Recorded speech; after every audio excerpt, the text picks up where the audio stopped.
Hey guys, and how about we watch Sub-Zero vs Glacius Death Battle. Alright, so, once more I have to thank my buddy Jar Jarge because I can't do the research myself. So I just, whenever I don't know the characters, I go over to him and see what he has to say. And ultimately, from what I've gathered, from what he gathered, I'll safely assume that Glacius will win just because of some of the advantages he has. Like the fact that he has telekinesis instead of cryokinesis, I think that's what it's called. The fact that he's beaten more impressive people, and the fact that his win-loss record is completely spotless, which is amazing for a fictional character, you know? Like, that's actually kind of ridiculous. Well, if you want to see exactly why I chose who I chose, then you can go check out his video, because I can't really explain it any better than he did. He also does reviews of the death battles themselves, and basically what he got wrong or right about his predictions, so if you're interested in that, check that out as well. Advertising done, I swear. Alright, it's not up to me or him, it's up to these guys, and I might get it right, and I might get it wrong. I don't know, but either way, let's start our show.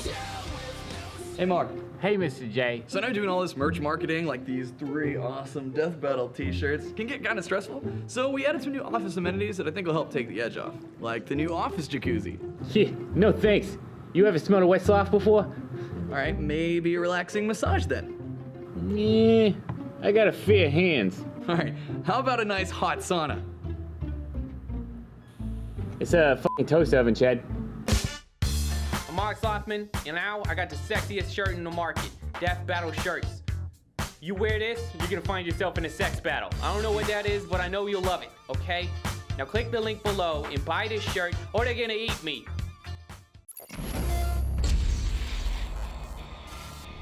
Dun dun dun dun dun dun dun dun. The freezing chill of death is a horrifying thought, whether it comes from being alone in the mountains, submerged in the Antarctic, or if you're really unlucky, getting iced by one of these cool warriors. Wow, sorry, that was bad, even for me. Sub-Zero, the cryomancer ninja of Mortal Kombat. And Glacius, the icy alien with a killer instinct. He's Oh god, they made the same joke. And it's our job to analyze I think their they made that weapons, joke armor, last and time. skills to find out who would They had a win killer instinct character. death battle. Or did they do it for Fulgore? They might have skipped over Fulgore. Untold Anyway. generations, the Lin Kuei assassins waged war with their rival splinter group, the Shirai Ryu. I remember Desperate to that. claim victory in the bloody conflict, the Lin Kuei resorted to drastic means of recruitment for able-bodied soldiers, no matter what age they were. So, kidnapping children? Kidnapping children. Well, at least they got to be ninjas. I bet their Oh, tiny God. little bodies would be even stealthier. Turns out 2 of these kids just so happen to be descendants from a race of extra-dimensional beings experienced in the art of ice magic. That's Their names convenient. were Bihan and Kuai Liang. With the Lin Kuei's training, these brothers became cold-blooded assassins and the finest warriors in the clan. And whether it started as a joke or he just thought it was badass, Bihan adopted a brand new name, Sub-Zero. Sounds like an online username from your teenage years that you regret forever when you're older. Sub-Zero was so fierce and driven, he became directly responsible for the complete Wait, Linkin Park annihilation of the rival fans, Shirai that's Ryu good. Unfortunately for him, one of them, called Scorpion, survived. Well, kind of, and decided to kill him right back, which obviously pissed off Kuai Liang, who decided to do the same to Scorpion, and got it. It's like high school drama, but with murder. Striving to honor his fallen brother, Kuai Liang assumed his brother's mantle as the champion of the Lin Kuei. Sub-Zero I didn't was know that. reborn. Sub-Zero.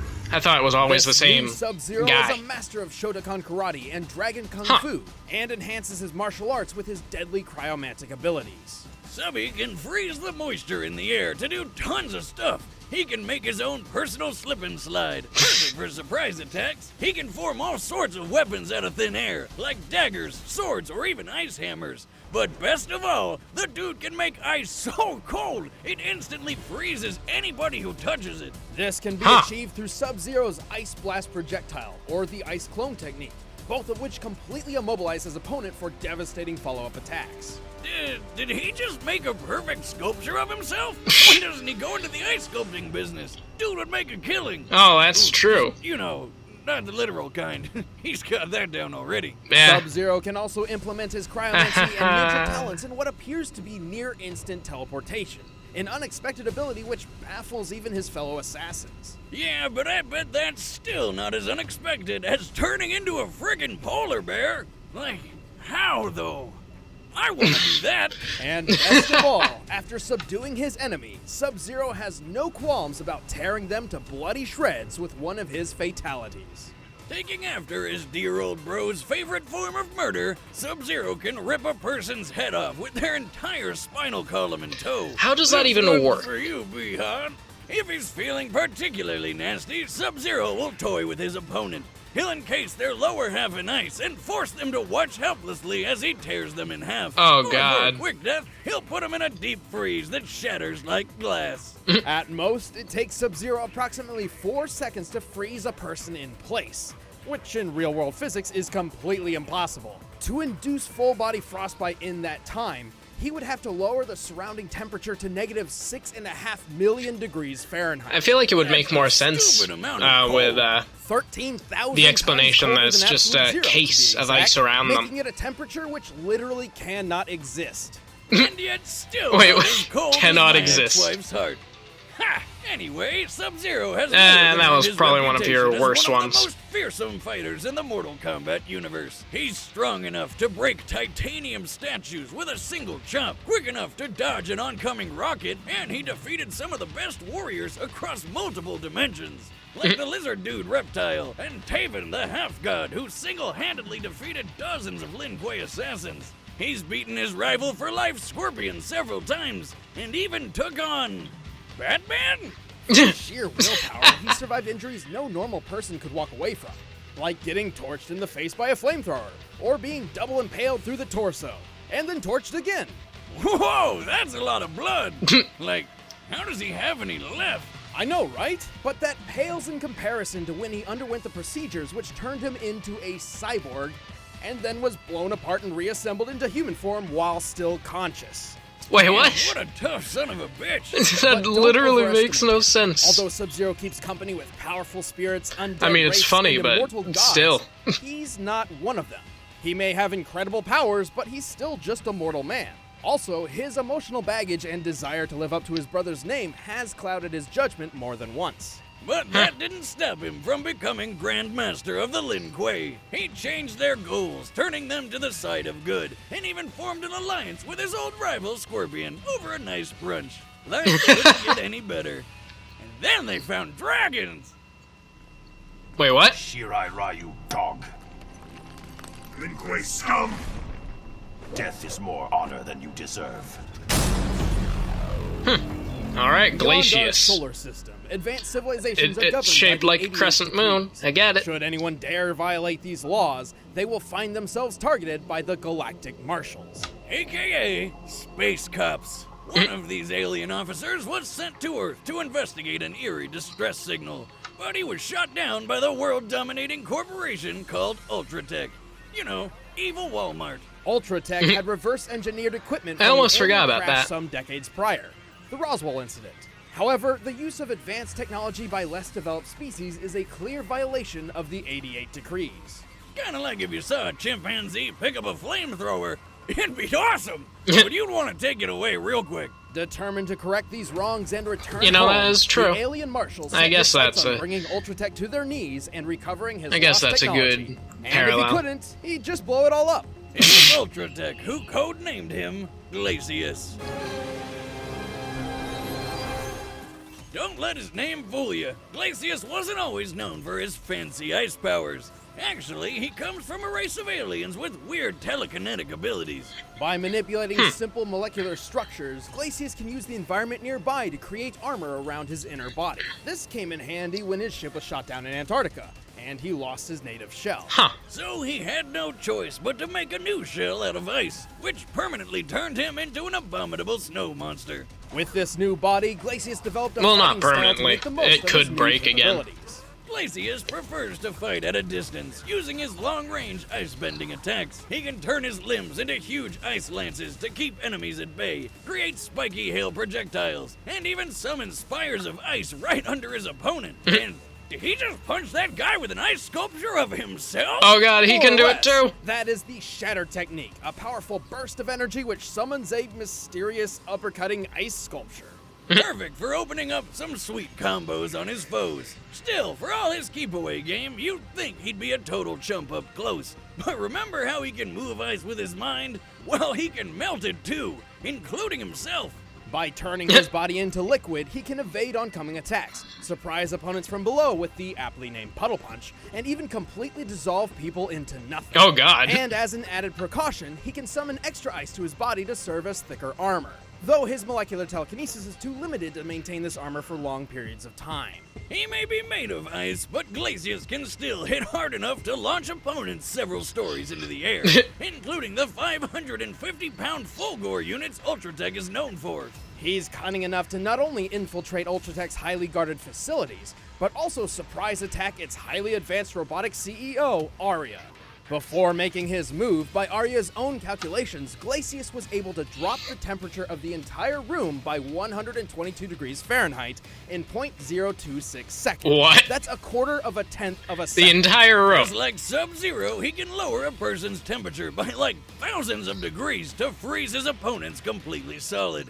He And then froze makes the them entire explode room in... with his mind. Maybe Glacius' Okay, middle then. name is Kelvin, because that's colder than absolute zero.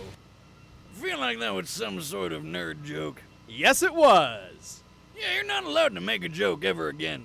Oh, why do you gotta be so Why is cold? that so Anyway, in pixely? Glacius' mission to bring down Ultratech, I mean, I know why he it is, but battled and defeated never dozens mind. of killer robots, a zombie pirate, a genetically engineered dinosaur fighter, and a werewolf. He even killed Cinder, the guy who's made of friggin' fire. You know, opposite ice. Glacius is ridiculously intimidating, but he does have a weakness. His natural body within the ice is fragile and defenseless. His entire fighting style is built around keeping foes away for this very reason. So, how many licks does it take to get to the center of a Glacius? That's gross. It's like a giant popsicle with legs. Come on! You know what, Boomstick? You're fucking weird. Well, that was just rude, Wiz.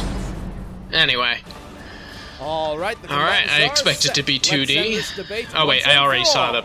But first, all this talk of these cold people makes me think of refrigerators, which makes me think of food. Oh, God. So here we go. More food. Battle! Alright, alright.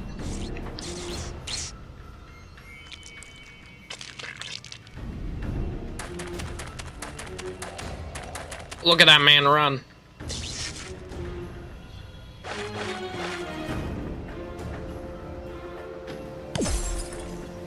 Your race is new to me. You will know the chill of death. Alright.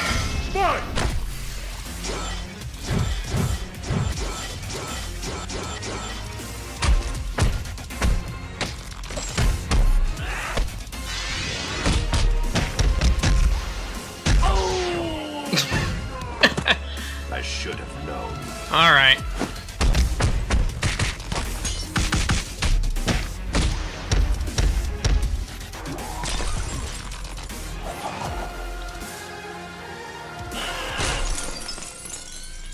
Challenge accepted. You're a formidable warrior, but you lack conviction. Dialogue does not work in a fight like this.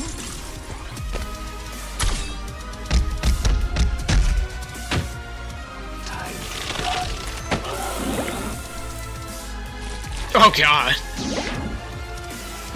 Well, that's GG.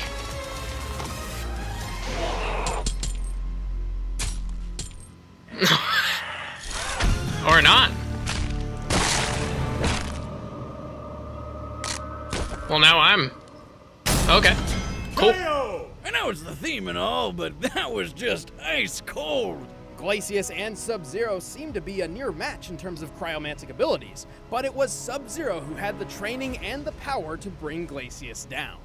Sub-Zero has fought ninjas, robot ninjas, secret agents, movie stars, gods, and even fellow ice warriors. Glacius really didn't have anything Subby hadn't seen before. And while their speed was fairly similar, Sub-Zero's impressive reflexes and ninja-like skills gave him one of the most important edges in this fight. He could maneuver around Glacius's keep-away strategy, and his teleportation kept him a step ahead, even able to avoid Glacius's liquid form. And while How Glacius is did that, possess though? a minor form of telepathy, there's no evidence to suggest that it was used for anything other than direct communication. Sub-Zero could take a lot of hits, so he wasn't going down easy. But if you put their defenses side by side, Glacius's ice armor does seem better. But it really didn't matter because Subs could just chop right through it. Sub-Zero could shatter titanium statues in a single blow, a feat which requires at minimum 63,000 pounds of force per square inch.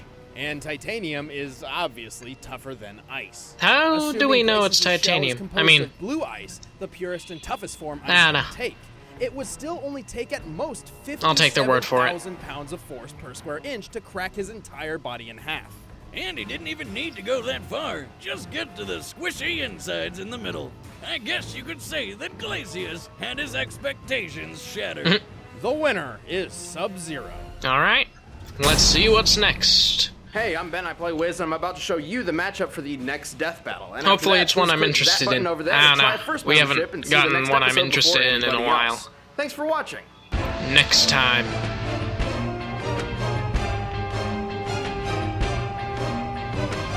Okay, so no, it's not. Android 18. Wait, hold on. This is Dragon Ball again. Alright, Dragon Ball fights never go well with Death Battle. I mean, it's not that I disagree with them. Most of the time I do agree with them, but they usually don't end well. I don't know. I know Android 18 is kind of ridiculously powered, but it is Wait, what was it? Miss Marvel? Oh, I thought it was Miss Marvel. Apparently it's just Captain Marvel. But either way, I think I've heard of her, but nothing past just heard of her. Dragon Ball vs. Marvel, though, that's an interesting one. That's not one I'd expect to get. I mean, to be fair, the only reason Dragon Ball vs. DC is so popular is because Goku vs. Superman, and you know how that goes. Anyway, so I suppose it was fine. I don't know, there were some things that I was kind of unsure on. As far as the titanium thing goes, I suppose that would, in most cases, allow Sub-Zero to break right through, but they mentioned how he can change the molecular structure and stuff. Not to mention, they did bring up the fact that Sub-Zero has faced things just as bad as Glacius before, but at the same time, I can say that the opposite way for Sub-Zero. Glacius has fought much worse than Sub-Zero in the past, and come out on top.